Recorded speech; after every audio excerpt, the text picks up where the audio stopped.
دیکھا تو وہ فوراً سیدھی ہو کے بیٹھی۔ حالات ہرگز ایسے سازگار نہیں تھے کہ وہ ایسی عیاشیاں کرتے۔ یہ بات بہت قابل غور کہ اس خاندان کی بہو پہ قتل کا الزام لگا ہے اور وہ جیل سے اغوا بھی ہو چکی ہے، لیکن ہمارے ساتھ بڑے بہت پرسکون ہیں۔ داور نے دوبارہ اپنی بات دہرائی تو حسین صاحب نے تیکھے اندازوں سے دیکھا۔ جاسوسی ناول کم پڑھا کرو، برخدا کوئی پرسکون نہیں بیٹھا ہوا۔ اب کیا بچی کی تشہیر کریں ہم لوگ؟ بھائی صاحب اور حماس لگے ہوئے ہیں اس کی تلاش میں۔ ہم حسین صاحب نے اس کے ناول پڑھنے کی عادت پہ چوٹ کرتے ہوئے فوراً صفائی دی، لیکن داور کے تاثرات سے لگ رہا تھا کہ وہ ہنوز بے یقین تھا۔ ویسے آپ کو کیا لگتا ہے چچا سرکار، بھابھی نے واقعی وہ قتل کیا تھا؟ آریان کی متجسس آواز نے سب کے دلوں کی دھڑکنوں کو بڑھا دیا۔ اصل بات خدا بہتر جانتا ہے، لیکن مجھے یقین ہے کہ ہماری بچی کوئی غلط کام نہیں کر سکتی، اور ویسے بھی اگر اس کے رتی برابر بھی غلط کام میں ملوث ہونے کا شک و شبہ ہوتا تو بھائی صاحب کبھی اس کے لیے بھاگ دوڑ نہ کرتے۔ انہوں نے حسن صاحب کا حوالہ دیتے ہوئے کہا تو سب نے تائیدن سر اسباب میں ہلایا۔ نہ جانے کس کی نظر لگ گئی ہے میرے خاندان کو۔ کاش کہ ہم بچوں کی ضد مان کے انہیں شہر نہ جانے دیتے اور نہ یہ سب ہوتا۔ مقدس بی بی نم آواز میں کہتی اپنا سر جھکا گئی، جبکہ سبھی سوگواری سے انہیں دیکھتے حویلی کی خوشیاں واپس لوٹ آنے کی دعا کرنے لگے۔ سین چینج۔ آج وعدہ ہے ان کے آنے کا، آج اٹکی ہے جان دستک پر۔ سیاہ رنگ کی لانگ فراک جس کے بازوؤں کے کناروں پہ گولڈن رنگ کی سادہ لیس لگی تھی، اس کے ہم رنگ پاجامہ پہنے، وہ ہم رنگ دوپٹہ کندھوں پہ پیچھے کی طرف سے پھیلائے جلے پیر کی بلی کی مانند کمرے میں چکر لگا رہی تھی۔ گہرے براؤن بال اس وقت چٹیا میں گنڈے ہوئے تھے، جس سے نکلتی چند شریر لٹیں اس کے سوگوار چہرے پہ بکھری ہوئی تھی، جبکہ بے چین اور پر امید نگاہیں دروازے پر ہی ٹکی ہوئی تھی، کیونکہ حسن صاحب کے بقول ابھی کچھ دیر تک اسے دشمن جان کے آنے کا وعدہ تھا، اگرچہ وہ نہیں جانتی تھی کہ وہ وعدہ کر کے مکرے گا نہیں، لیکن زندگی نے اتنے غیر متوقع حادثات بخشے تھے کہ وہ اب کچھ بھی ایکسپیکٹ کر سکتی تھی۔ لیکن آج بھی اس کی امید کو قائم رکھتے ہوئے وہ دیے گئے وقت پہ آن پہنچا۔ شام کے 7 بجتے ہی اس کی سیاہ مرسیڈیز کا ہارن سنائی دیا تو اس کی دھڑکنیں سست پڑنے لگیں، جبکہ ہتھیلیاں مارے گھبراہٹ کے نام پڑنے لگیں۔ اب آنے والا ہر لمحہ اس پہ بے حد بھاری پڑ رہا تھا، اور وہ بے جان ہوتی وہیں بیٹھ کے کنارے ٹکتی ہوئی دروازے کو خوفزدہ نگاہوں سے دیکھنے لگی۔ بی بی جی، چھوٹے صاحب آئے ہیں، کھانا لگواؤں آپ دونوں کے لیے؟ دستک کی اچانک آواز کے ساتھ ہی کبریٰ بی بی کی آواز سنائی دی تو وہ اچھل پڑی۔ نہیں، وہ فوراً بولی تو جی اچھا کہتی واپس پلٹ گئی۔ اسے گئے کچھ ہی دیر ہوئی تھی کہ دروازہ ایک کلک کی آواز کے ساتھ کھلا اور سیاہ جوتوں میں مکید پیر کمرے کی دہلیز پار کر کے آئے۔ السلام علیکم۔ وہ جو بیڈ پہ سون بیٹھی اس کے جوتوں پہ نظریں جھکائے ہوئے تھی، اس کی بھاری آواز پہ بے ساختہ اور ہڑبڑا سی کی ٹھیک ہے آپ؟ اس کے جواباً سلام کرنے پہ اس نے بے تاثر لہجے میں کہتے ہوئے نگاہیں کمرے کی دہانی دیوار کی جانب مرکوز کی تو اس کے لب و لہجے اور آنکھوں کی اس بے اعتنائی پہ اس کی ہمت ٹوٹنے لگی۔ ٹھیک ہوں، آپ کیسے ہیں؟ نرم لہجے میں اس نے استفسار کیا تو اس نے گردن گھما کے بغور اس کا جائزہ لیا اور پھر سر جھٹک کے رہ گیا۔ میں بہت برا ہوں، جانتی تو ہے نا آپ مجھے؟ استہزائی انداز میں کہتے ہوئے اس نے کاٹدار زرعی نگاہیں اس کی بھوری آنکھوں میں گاڑی تو نورے کا دل جیسے رونے لگا۔ آپ کا حال کیا ہے؟ وہ چونکی چونکہ جو زیادہ باندھ بیٹھی تھی، اس سے پہلے اسے سب نارمل کرنا تھا، اس لیے آپ کے سوال الفاظ کے ہیر پھیر کے ساتھ پیش کیا تو نہ جانے کیوں وہ زیر لب مسکرایا، اور وہ بہت سست روی سے چلتا اس کے بے حد نزدیک آن ٹھہرا۔ اگر حال بتانے بیٹھا تو برداشت نہیں کر سکیں گی، اس لیے مجھے وہ بات بتائیں جس کے لیے بلایا تھا۔ اس کے چہرے پہ بکھری لٹ کو پھونک مار کے کہتا وہ دوبارہ سے فاصلہ بڑھانے لگا تو نورے نے لپک کر اس کی کلائی سے اس کا سیاہ کوٹ جکڑا۔ مجھے آج فقط حال ہی سنانا ہے۔ اس کے گریبان پہ بوجھل آنکھیں جمائے وہ اس قدر مدھم لہجے میں بولی کہ وہ بمشکل سن سکا۔ یہ سب سننے سنانے کے لیے جس ساتھ کی ضرورت ہوتی ہے وہ اسے ہوٹل کے کمرے میں اسی رات ختم ہو چکا ہے نورے، سنجیدگی سے کہتے ہوئے اس نے ایک نظر اپنی کلائی پہ جمے اس کے ہاتھ پہ ڈالی تو سرمئی آنکھوں میں نہ جانے کیا کچھ لے رہا ہے۔ میں اس سے اس ساتھ کو برقرار رکھنے کے لیے آج رات کی مہلت چاہتی ہوں حماس، قطعی غیر متوقع طور پہ وہ نرمی سے کہتی، اس کی کلائی یوں ہی تھامے، وہ دوسرا ہاتھ اس کے سینے پہ جماتی، اب کہ از خود قدم بڑھا کے اس کے بے حد نزدیک ہوتی، کمرے کی فضا کو بھی بوجھل کر گئی۔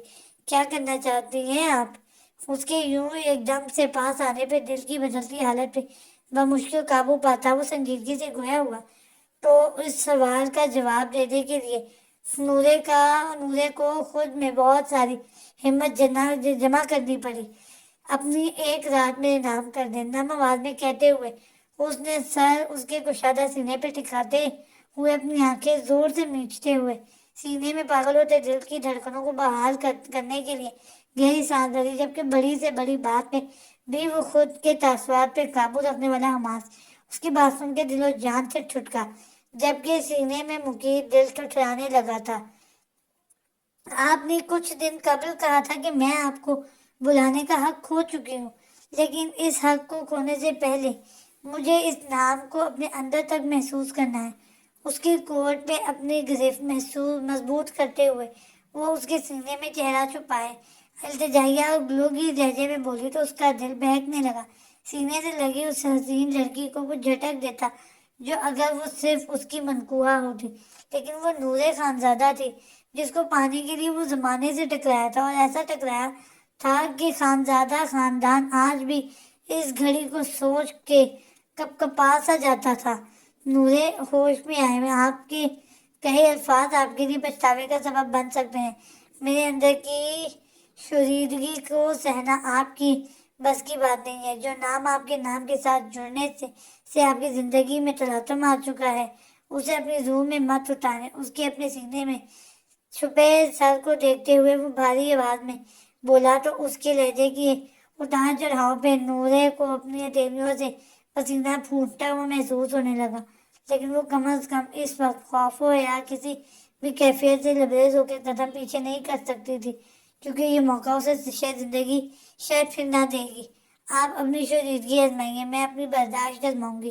ہلکا سا سر اس کے سینے سے اٹھاتے ہوئے اس نے بہکے بہکے انداز میں کہا تو اب کی بار وہ واقعی اس کی آنکھوں میں لکھی التجا کو رد نہ کر سکا، اور اپنی زندگی میں آنے والے گزشتہ بھیانک ترین دنوں کو فراموش کرتے ہوئے پوری شدت کے ساتھ اس کے ہونٹوں پہ جھکا تو اس اچانک حملے پہ وہ چکرا سی گئی اور بے ساختہ گرفت اس کے کوٹ پہ خطرناک حد تک مضبوط کر گئی۔ سین چینج۔ سورج کی تابناک کرنوں نے جیسے ہی دروازے پہ دستک دی تو کروٹ لیتے ہوئے اس نے عادتاً عباس کو باہوں میں بھرنے کی کوشش کی کہ یہ اس کی عادت تھی کہ صبح بستر چھوڑنے سے قبل وہ یوں ہی عباس کو خود میں بیچ کے والہانہ انداز میں اپنا پیار نچھاور کرتی تھی۔ اسی عادت کے زیر اثر اس نے باہیں پھیلائیں اور اپنے پہلو میں سوئے عباس کو سینے سے لگانے کی کوشش کی تو اگلے ہی لمحے اپنے وجود کو لگنے والے جاندار جھٹکے کے باعث اس کے حلق سے ایک چیخ بلند ہوئی۔ آنکھیں کھولتے ہوئے اس نے جیسے ہی پلکیں اٹھائیں، نگاہ سیدھی اس کے خوبصورت چہرے پہ سجی سیاہ نیند کے خمار سے گلابی پن لیے خوبصورت آنکھوں سے ٹکرائی تو دل زوروں سے دھڑک اٹھا۔